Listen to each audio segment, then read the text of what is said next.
What's going on, y'all? Coach Jason back at y'all for another one. I wanted to do a follow up on the George Kambosos and Teofimo Lopez fight and just really talk about the keys to the win and how it broke down stylistically, from the point of view of Kambosos, offense and defense, right?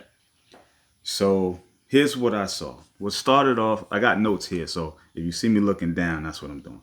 So what started off the fight really well for George is the hook.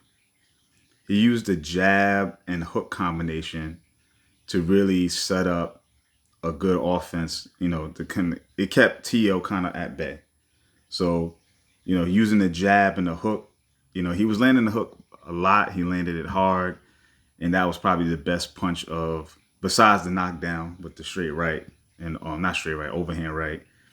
The left hook was the key for him to maintain, the points that he was piling up, and then keeping T.O. on his toes and being wary of that because he was coming around the guard. He was, stick the jab in his face, hook off the jab, which is an excellent combination, to use, underutilized combination at that. So I'm very, as a coach, as a boxing enthusiast, very glad to see that happen.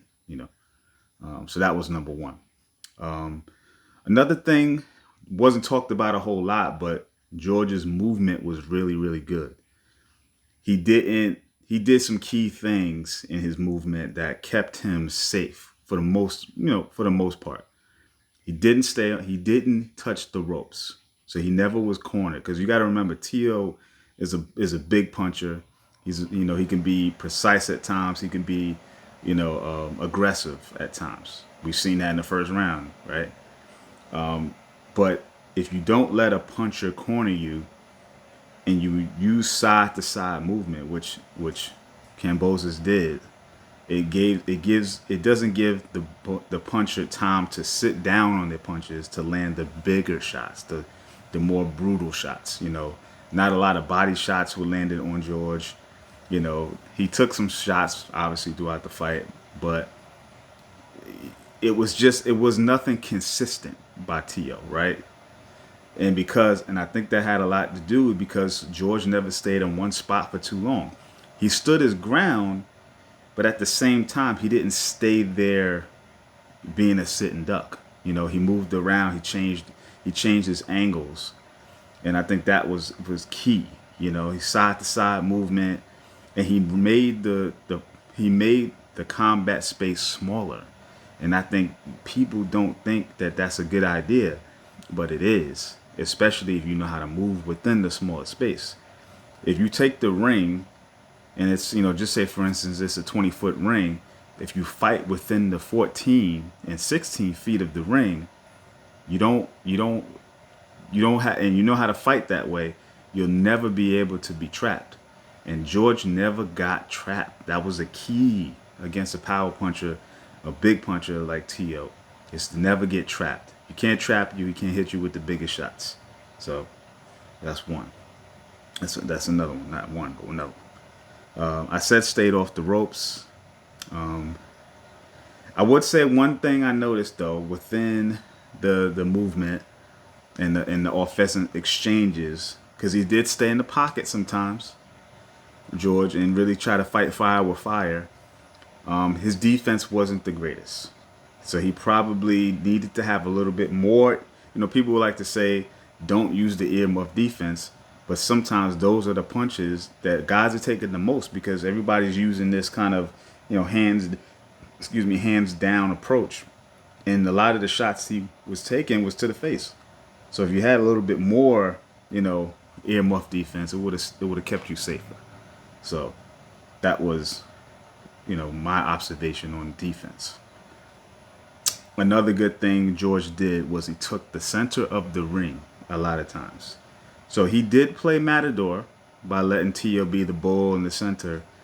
But at times when Tio would miss, he would completely flip the script on him, take the center, fire his shots at a time, and then go back to being a Matador. Excellent tactic, good footwork, good movement. it's something guys got to do more of. When you make a guy miss, especially when he's coming out of the center, which to me is where the bull likes to be, you got to flip the script on him, take the center, and put the bull in a position to be hit. Right? So good movement.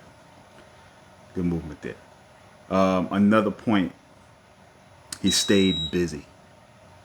George was pretty busy in this fight. He kept the hand in his face, and he just kept throwing. He just kept throwing, even if it was nothing significant.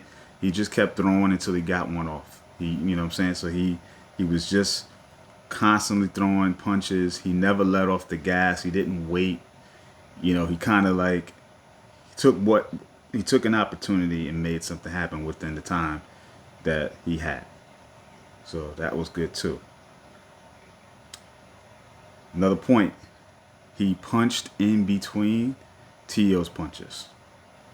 He did not let more than maybe 2 punches. If Teo even used a combo at times, he didn't let more than 2, get off. Whether they landed or not, he didn't let them just kind of like fly.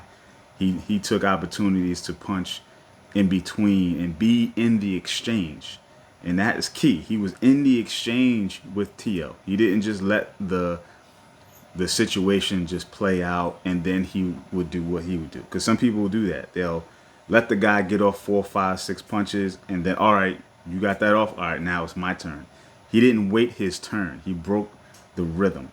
And that's what's key. You got to break a guy's rhythm, especially a guy who can get comfortable punching. Break his rhythm. Make him get on defense, right? You got to make him the defensive person at that point in time. So he throws 2. He's intending to throw 4. In between the 2, you hit him with 1, 2. You break his rhythm. Don't let the 3, 4 get off. Break his rhythm. So that was good. That was good by George. And then the last thing I'll say, and I'll end it here, is he used combos. And he used his combinations to get the right hand off at a lot of times, So the right hand was landing and the left hook was landing. So he used those punches in combinations to let that punch land, to get that punch off. So he would jab, jab, jab, hook, right hand. So he would try to be busy doing, using combos like that. So that was very smart, especially if you're a guy who isn't the biggest puncher like George isn't. You gotta throw punches and bunches. You gotta pile up points. You gotta look like you're in control, and that was something he did well to really take this fight and win the title. So I'm gonna end it here. That's all I got. Let me know what you guys think. What did George do well? What did he do well? I'm probably gonna do another one about what Teo didn't do well, which is a lot. He didn't do a lot well. And let me know what you guys think. Like and subscribe. Follow me. All the social platforms. Catch you on the next one.